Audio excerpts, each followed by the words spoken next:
আসসালামু আলাইকুম রহমতুল্লাহি ওবরকাতুহু। সম্মানিত দর্শক, জনাব তারেক রহমান সাহেবের দেশে ফেরার পর রাজনীতির যে হিসাবপত্র ছিল, সকল হিসাবপত্র এলোমেলো হয়ে গেছে। যেখানে যোগ করার কথা ছিল সেখানে গুণ হয়ে গেছে, যেখানে গুণ করার মাল্টিপ্লাই করার কথা ছিল সেটা ভাগ হয়ে গেছে, আর যেখানে ভাগ হওয়ার কথা ছিল সেখানে বিয়োগ হয়ে গেছে। আপনারা যারা এতদিন যমুনা কেন্দ্রিক একটা ওয়েব দেখতেন, মানে ডক্টর মোহাম্মদ ইউনূস তার যে সরকারি বাসভবন যমুনা, সেখানে যে একটা ভাইব তৈরি হতো যেটাকে অনেকে যমুনার ঢেউ বলার চেষ্টা করতেন, কিংবা যমুনাকে কেন্দ্র করে যে হুমায়ূন আহমেদের যে বিখ্যাত নাটকগুলো বা সেই নাটকের যে গানগুলো, আমার যমুনার জল দেখতে ভালো, স্নান করিতে লাগে ভালো, আমার যমুনার জল দেখতে কালো, স্নান করিতে লাগে ভালো, উনি প্রায় অনেকগুলো নাটকে, প্রায় সব নাটকই বলতে গেলে এই গানটি অন্তর্ভুক্ত করার চেষ্টা করেছেন। তো সেই যে যমুনা, সেই যমুনা তারেক রহমান সাহেবের আগমনের পর অনেকটা পাদপীঠে চলে গেছে। যমুনা নিয়ে এখন আর আলোচনা হয় না, বা লোকজন ডক্টর মোহাম্মদ ইউনূসের উপস্থিতি, তারপরে যমুনার গুরুত্ব, ওই অফিসে যে সকল কর্তা ব্যক্তি রয়েছে, অন্তত 25, 26, 27 এই 3 দিনে আমি যমুনা সংক্রান্ত কোনো খবর, মানুষের যে আগ্রহ বা যমুনাকে ঘিরে যে কোনো কিছু করা সম্ভব, যমুনার কথা যে রাষ্ট্র চলে, ওইরকম মনে হচ্ছে না।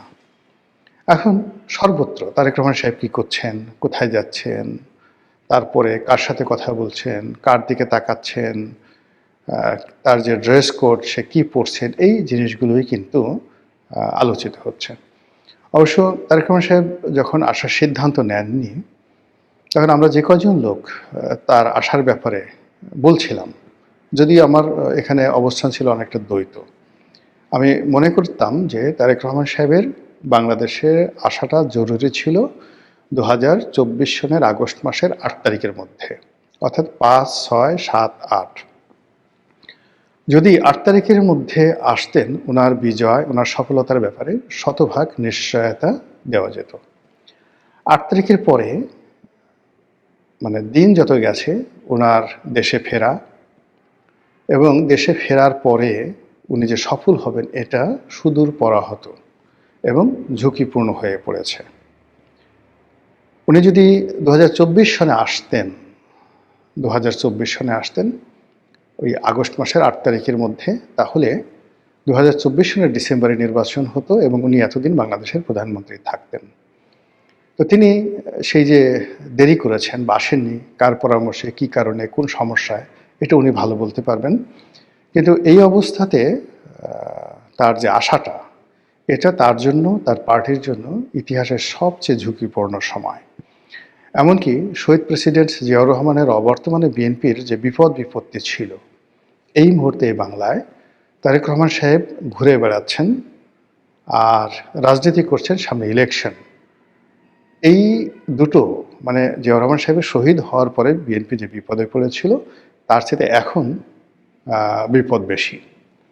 এমনকি যখন প্রেসিডেন্ট সাত্তার সরকারের পতন হয়েছিল, বেগম জিয়া যখনও রাজনীতি আসেননি, এরশাদ যেদিন মার্শাল ল জারি করেছিল, তখন বিএনপির যে বিপদ বিপত্তির মধ্যে ছিল, আজকে বিএনপির জন্য ঝুঁকি, বিপদ বিপত্তি তার চেয়ে বেশি।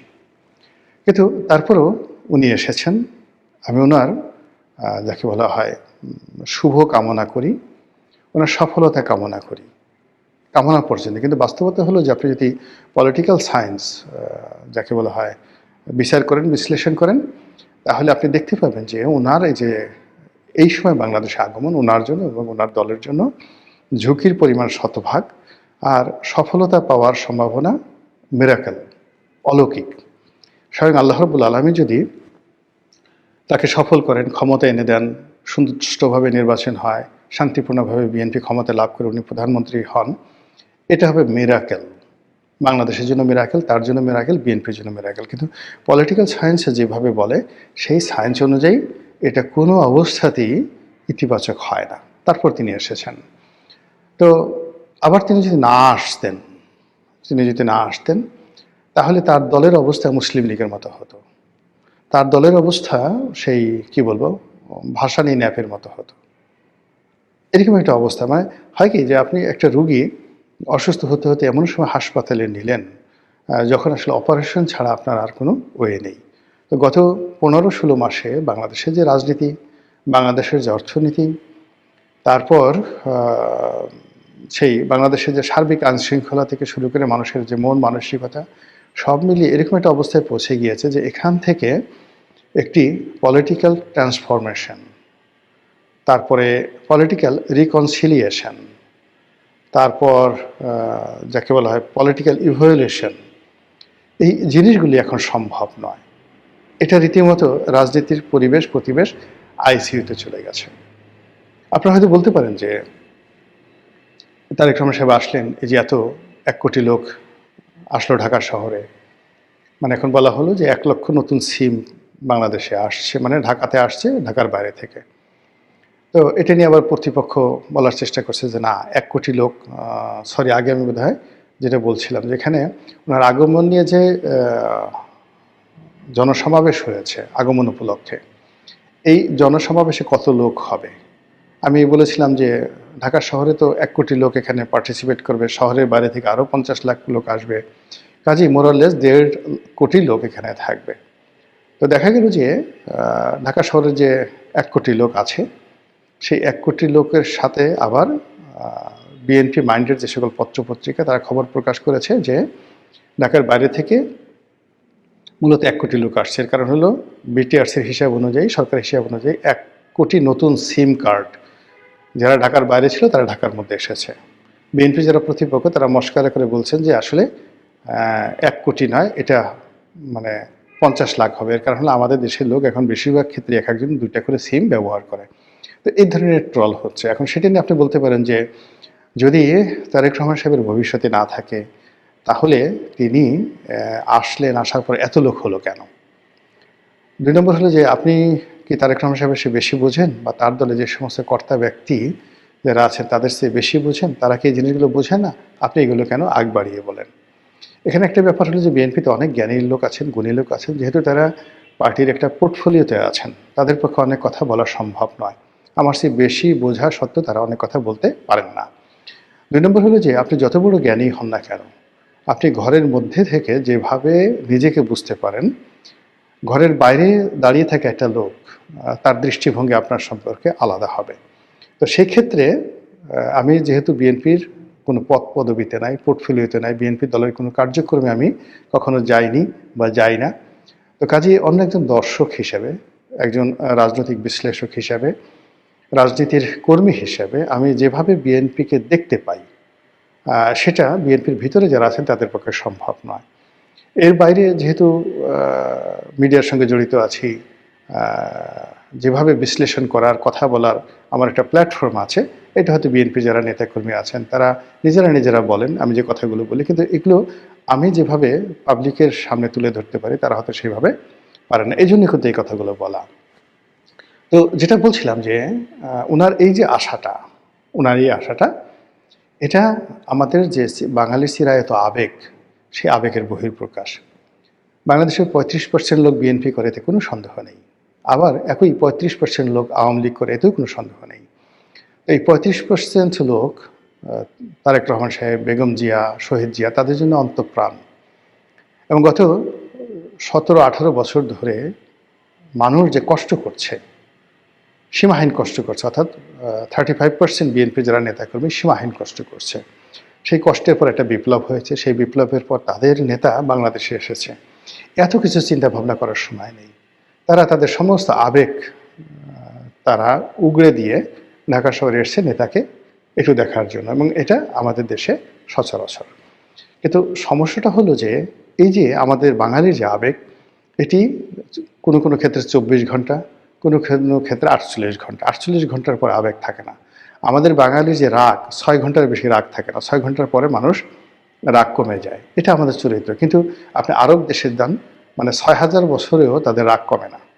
মানে নিজে রাগ হয়ে গেল, মরে যাওয়ার আগে ছেলে মেয়েকে লিখে গেল যে আমি এই বিষয়ে রাগ হয়েছে, তোমরাও এই রাগ ধারণ করবে।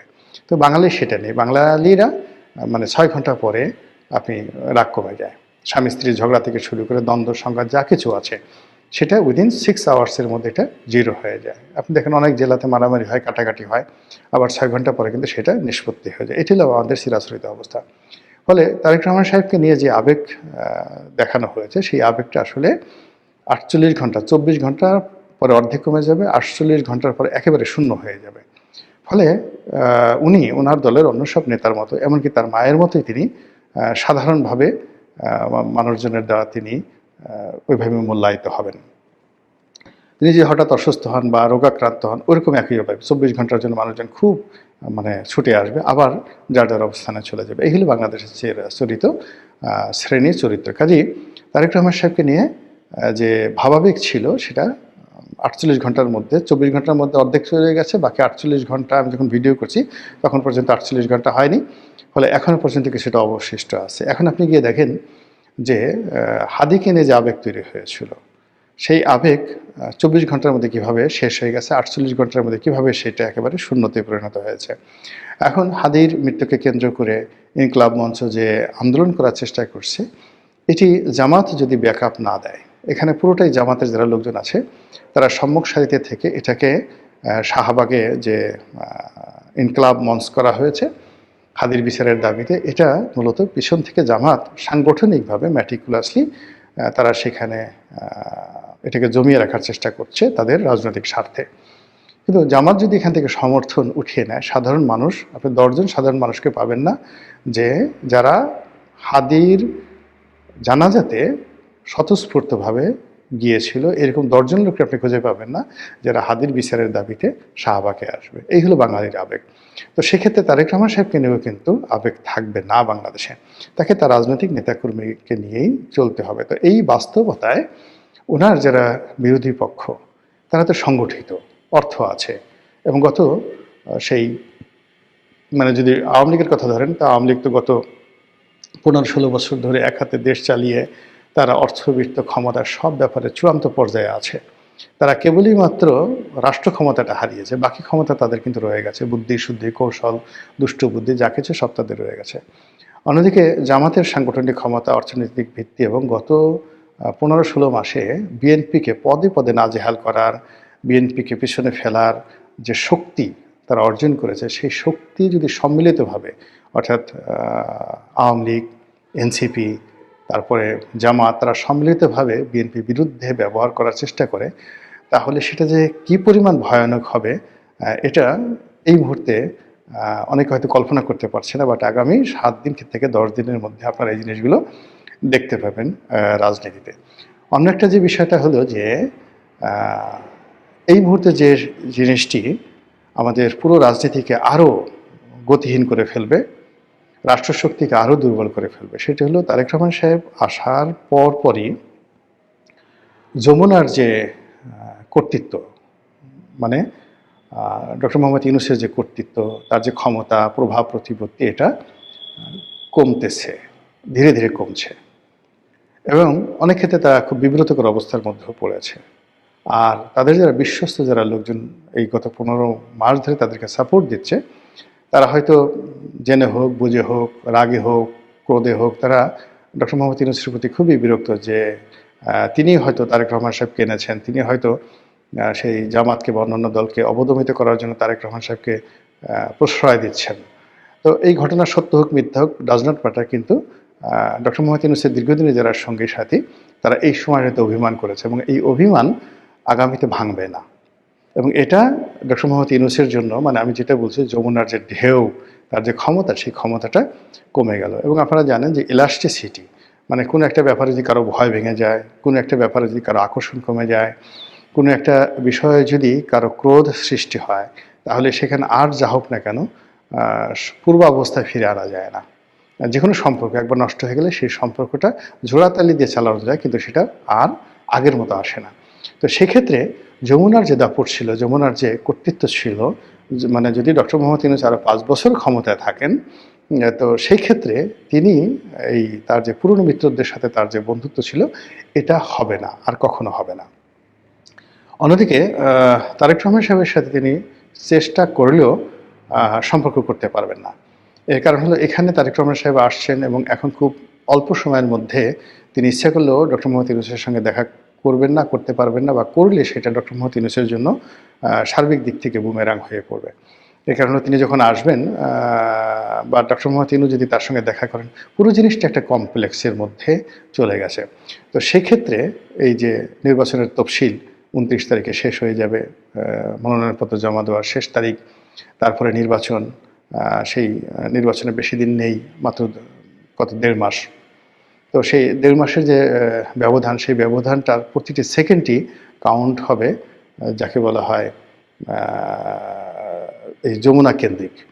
তো যমুনা কেন্দ্রিক যেখানে থেকে নিয়ন্ত্রণ করা হবে সব কিছু, তো সেই জায়গাতে তারেক রহমান সাহেবের আগমনের কারণে যদি শূন্যতা তৈরি হয় এবং সেখানে যমুনার হুকুম যদি কেউ না মানে, পুলিশ প্রশাসন থেকে শুরু করে সকল প্রশাসন যদি এখন বিএনপির কথার মতো চলে, এবং সেটা আলটিমেটলি চলা শুরু করে দিয়েছে, সবাই এখন তারেক জিয়া করার চেষ্টা করছেন, তো সেটা ডক্টর মোহাম্মদ ইউনূসের জন্য যতটা না বিব্রতকর, তার চেয়ে হলো নির্বাচনে এতদিন যারা সুখের স্বপ্ন দেখতেন যে বিএনপিকে বাদ দিয়ে তারাই সরকার গঠন করতে যাবে বা নিদেন পক্ষে তারা প্রধান বিরোধী দল হবে, এরকম যারা স্বপ্ন দেখতেন, এখন বাস্তবতা এমন দাঁড়িয়েছে যে এই অবস্থা যদি চলতে থাকে তাহলে বিএনপি আসলে ২৮০ না ২৯০টা সিট পেয়ে যাবে আজকের দিনের যে অবস্থা। আর বাকি 10টা সিট অন্যান্য যে সকল লোকজন পাবে, তার মধ্যে জামাত কয়টা পাবে, একটা দুইটা, বাকিটা হয়তো স্বতন্ত্র, এরকম কিছু এদিক ওদিক হবে। তো সেটা যারা বুঝেন যে এই অবস্থায় দেশের দিকে এগোচ্ছে, তারা তো এত সহজে নির্বাচনের দিকে যমুনাকেও যেতে দেবে না, বিএনপিকেও যেতে দেবে না, আর জনগণকেও যেতে দেবে না। আর এটা কিভাবে যমুনা এবং তারেক রহমান সাহেব এটা মোকাবেলা করেন সেটি দেখার বিষয়। মহান আল্লাহ আমাদের সবাইকে হেদায়েত দান করুন এবং হেফাজত করুন। আসসালামু আলাইকুম ওয়া রাহমাতুল্লাহি ওয়া বারাকাতুহু।